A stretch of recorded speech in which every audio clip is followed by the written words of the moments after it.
Hello guys, mapagpalang araw sa inyo. Is for today, mga kananay.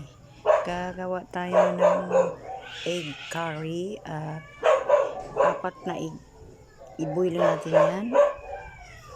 Pagkatapos, iprito natin yung itlog at mag-prepare tayo ng garlic, onion at tomato paste. Igisa natin ang mga sangkap at lagyan ng tubig at ilagay yung itlog. Ayan. Ready na mga kananay. Ilagay natin ang piniritong itlog. Ayan na.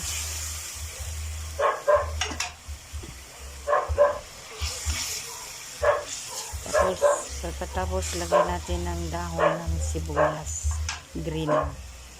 Ayan guys, thank you for watching. Magandang gabi sa ating